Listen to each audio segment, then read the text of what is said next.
Hey everybody, today's words to live by are: Our anxiety does not empty tomorrow of its sorrows, but only empties today of its strength.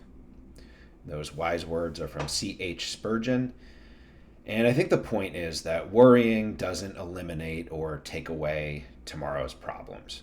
All it does is really steal energy and peace from today. I think the tendency is to believe that these staying present quotes by people mean you turn into some last minute person. Or, people say, well, it's easy for you to say if you're not worried about what's happening tomorrow or next month or next year. And to me, it doesn't mean you can't plan your life. It doesn't mean you can't plan ahead. It doesn't mean that, you can't schedule and budget and plan and do necessary things to manage your life.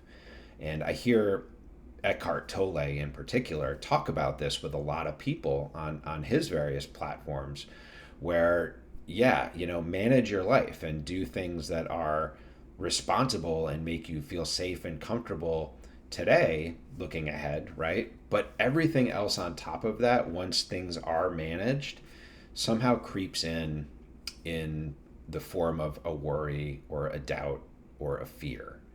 And I think that's the point where it comes back to what we're doing today, because the fear of tomorrow can be crippling today if you're not aware of it.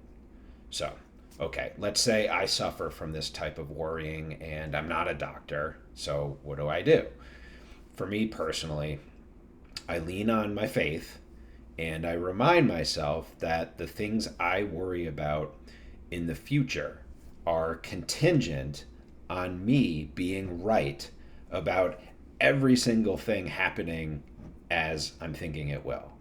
So for the thing I'm worried about tomorrow, it would mean that there are 100 things that are going exactly in my head how I think they're going to go. And when you think of it that way, it sounds crazy, and it snaps me back into this like dropping of the ego. Like, how could I predict that all the events and circumstances leading up to the thing I'm worried about are going to go exactly how I believe it's going to go? It's just not going to happen, right?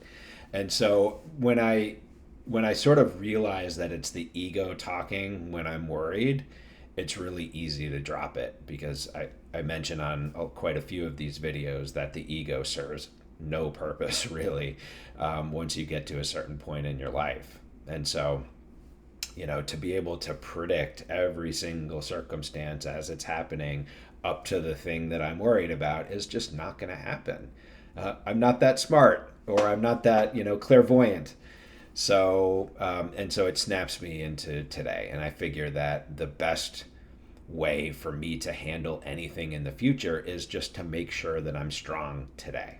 Rested, grounded, rational, strong.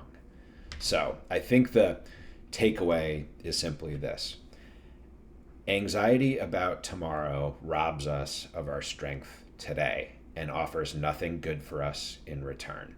So think about the good things you're doing today to fill your tank. I hope you enjoyed today's reflection, and if you did, please like and or subscribe, and I'll see you all again soon.